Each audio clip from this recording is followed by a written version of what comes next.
सभी को नमस्कार। मैं डॉक्टर अंजू मल्होत्रा, आपकी होम्योपैथ, आपका स्वागत करती हूँ इस वीडियो में। आज हम बात करेंगे यूरिन लीकेज की।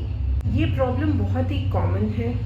यूरिन जब रोक नहीं पाते हैं तो इसे यूरिन इनकॉन्टिनेंस कहा जाता है।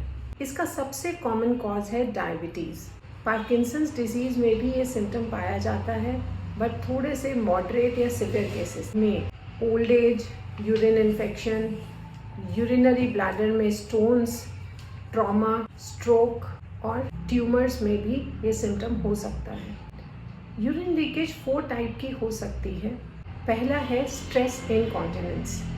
इसमें जब ब्लैडर फुल है और उस पर प्रेशर पड़ता है, जैसे कि खांसते, छींकते या हंसते समय, तब यूरिन लीक हो जाता है और वो कंट्रोल नहीं कर पाते हैं। सेकेंड है अर्ज इनकॉन्टिनेंस। जब अर्ज होती है यूरिन पास करने की, टॉयलेट तक पहुंचते पहुंचते यूरिन निकल जाता है, थोड़ा सा लीक हो जाता है, रोक नहीं पाते। थर्ड है ओवरफ्लो इनकॉन्टिनेंस।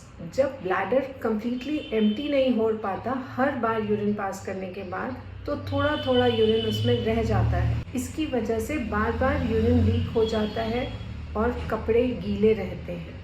लास्ट है टोटल इनकॉन्टिनेंस। इसमें यूरिन पास करने का ऐसे कोई एपिसोड्स नहीं होते हैं।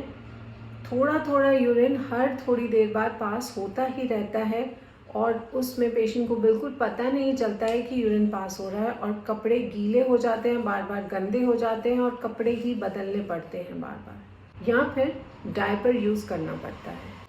अब बात करते हैं होम्योपैथी मेडिसिन की जो आपकी हेल्प कर सकती हैं ऐसे केसेस में। सबसे पहले है बेलाडोना।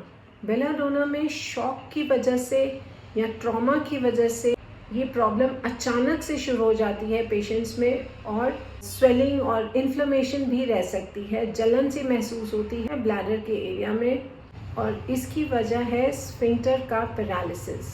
सेकेंड मेडिसिन है आर्निका। आर्निका में ट्रॉमा मेन कॉज होता है इनकॉन्टिनेंस का, यूरिन लीकेज का, और इसमें दुखन रहती है नीचे की तरफ और ब्लैडर के एरिया में। ये प्रॉब्लम रात में ज़्यादा पाई जाती है पेशेंट्स में, स्पेशली सोते समय। और आर्निका में जब ये सर्जरी के बाद पाए जाते हैं सिम्टम्स, तो वो बहुत ही ज़्यादा हेल्प करती है और तुरंत ही कंट्रोल वापस आ जाता है पेशेंट्स में 2 से 3 ही दिनों के बीच में। नेक्स्ट मेडिसिन है कॉस्टिकम। कॉस्टिकम बहुत इफ़ेक्टिव मेडिसिन है, स्पेशली बच्चों में और ओल्ड एज में, और ख़ास तौर से जब पैरालिसिस हो स्फिंक्टर का। तो स्ट्रेस इनकॉन्टिनेंस इसमें बहुत ज़्यादा पाई जाती है। हंसते, बोलते, छींकते समय, खांसते समय यूरिन लीक हो ही जाता है, और जब लीक होता है तो उन्हें कोई सेंसेशन नहीं होती है यूरिन पास करने की, कंप्लीट लॉस ऑफ सेंसेशन होता है। बच्चे रात में जब सोते हैं तो नींद आते ही उनका यूरिन पास हो जाता है। बच्चों में ये शिकायत दिन में भी पाई जा सकती है। नेक्स्ट है नेट्रम्यूर।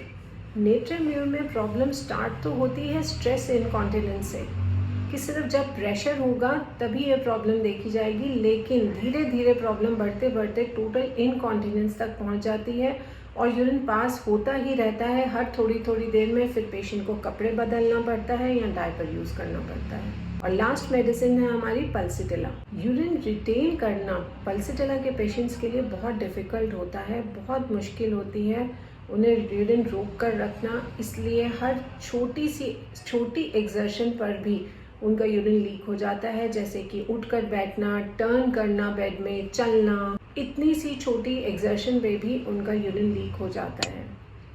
उन्हें बार बार कपड़े बदलने पड़ते हैं, वो कितनी भी कोशिश कर लें वो साफ़ नहीं रह पाते हैं, और इस वजह से उन्हें डर लगने लग जाता है कहीं आने जाने से, किसी के साथ आने जाने से, कि मेरे कपड़े गंदे हो जाएंगे, और फिर वो अपनी लाइफ को, अपने जीवन को ही मनहूस समझने लग जाते हैं। जब ये सारे फीलिंग्स भी इन्वॉल्व होती हैं तो फिर पल्सिटिला बहुत इफ़ेक्टिव मेडिसिन है। सुबह शाम पल्सिटिला 30 दे सकते हैं और विदिन 2 वीक्स आपको काफ़ी रिलीफ फील होगा।